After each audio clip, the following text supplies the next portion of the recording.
হ্যাঁ গাইজ, আসসালামু আলাইকুম। Welcome back to Rjkitchenbd। আমার আজকের রেসিপি চালতার আচার।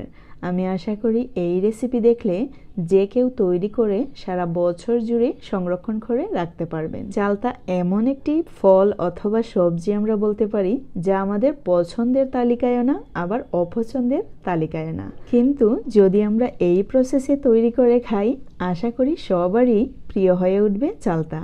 তাহলে চলুন আমার আজকের এই রেসিপিটি দেখে নেওয়া যাক। যদি একটু হলেও ভালো লাগে, সাবস্ক্রাইব করে আমার পাশেই থাকবেন। আজকে আমি আপনাদেরকে মোটামুটি পাকা চালতা দিয়ে আচার তৈরি করে দেখাবো। পাকা চালতা কিন্তু অনেকটাই মিষ্টি থাকে, আমরা সবাই জানি। দেখতেই পাচ্ছেন কাঁচা চালতা কিন্তু অনেকটাই সবুজ বর্ণের হয়। ছুরি বা দার সাহায্যে কাটা কিন্তু অনেকটাই কঠিন, কারণ পাকা চালতা কিন্তু অনেকটাই শক্ত থাকে। কাঁচা চালতা ছোট ছুরির সাহায্যেও কিন্তু কেটে নেওয়া যায়। আমি কেটে নিলাম। এখন ছুরির সাহায্যে আমি ঠিক এরকম ছোট ছোট স্লাইস করে কেটে নেব। দেখতেই পাচ্ছেন আমি কিন্তু ঠিক এইরকম স্ট্রাইপ করে কেটে নিয়েছি। অবশ্যই চেষ্টা করবেন পাতলা পাতলা স্লাইস করে কেটে নেওয়ার। চলে যাচ্ছি চুলায় একটি প্যানে দিয়ে দিচ্ছি 1 টেবিল চামচ পরিমাণ লবণ। লবণ অবশ্যই আপনাদের স্বাদ মতো ইউজ করবেন। দিয়ে দিচ্ছি 1/2 টেবিল স্পুন চাট মশলা। অবশ্যই এখানে চাট মশলা ইউজ করলে বিট লবণ ইউজ করার কোনো দরকার পড়বে না। দিয়ে দিচ্ছি 1/2 টেবিল স্পুন জিরে, আস্ত জিরে, আর দিয়ে দিচ্ছি 1/2 টেবিল স্পুন মৌরি। তারপর দিয়ে দিচ্ছি 1/2 টেবিল স্পুন পাঁচফোড়ন। অবশ্যই চেষ্টা করবেন সুস্বাদু আচার যখনই তৈরি করবেন কম মশলা ইউজ করার। দিয়ে দিলাম আস্ত লাল মরিচ। এখন এইগুলোকে প্রায় 5 মিনিটের মতো ভেজে নিতে হবে। ভেজে নেওয়া হয়ে গেলে অবশ্যই গুঁড়ো করে নিতে হবে। পাটার সাহায্যে অথবা ব্লেন্ডারের সাহায্যে আমরা কিন্তু মিহি করে নিতে পারি। তারপর বসিয়ে দিলাম আবারও প্যান, আর দিয়ে দিচ্ছি প্রায় 1 কাপ পরিমাণ পানি। পানি অবশ্যই আমরা পরে ধাপে ধাপে অ্যাড করতে পারবো। দিয়ে দিচ্ছি ফুড কালার। এইখানে আমি রেড ফুড কালার ইউজ করছি। অবশ্যই যে কোনো রঙের ফুড কালার ইউজ করতে পারেন, তাতে কোনো প্রবলেম নেই। দেখতে একটু ভালো লাগবে, দ্যাটস ইট। দিয়ে দিলাম 1 কাপ পরিমাণ চিনি। চিনির বদলে কিন্তু এখানে গুঁড়ো ইউজ করা যেতে পারে। 2-1 মিনিট নেড়ে ঠিক এইরকম চিনিগুলো পানির সাথে একটু মিশিয়ে নিতে হবে। তারপর দিয়ে দিচ্ছি চালতা।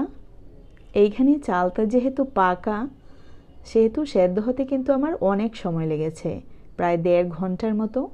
আবার এইখানে যদি কাঁচা চালতা হয়, সেদ্ধ হতে কিন্তু আরেকটু কম সময় নেবে। এরকম ঢাকনা দিয়ে দিয়ে যদি পানি দরকার হয় আর একটু পানি এড করে দিতে পারেন, আর ভালো করে সেদ্ধ করে নিতে পারেন।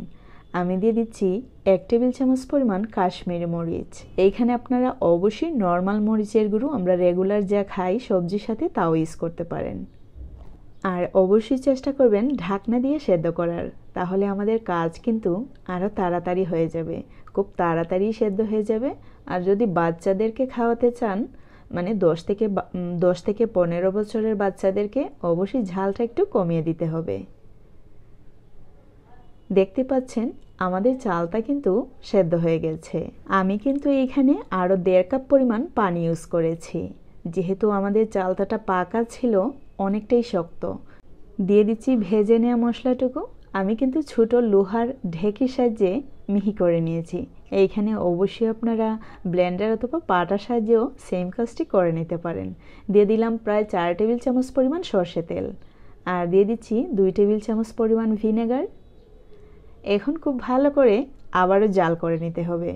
এই ক্ষেত্রে চুলার আগুন অবশ্যই মিডিয়াম টু লো ফ্লেমে রাখবেন, আর অবশিষ্ট পানি যে আছে কিছুটা শুকিয়ে নেবেন। যেহেতু আমরা শেষ মুহূর্তে ভিনেগার ইউজ করছি, অবশ্যই কিছুটা জাল করে নিতে হবে।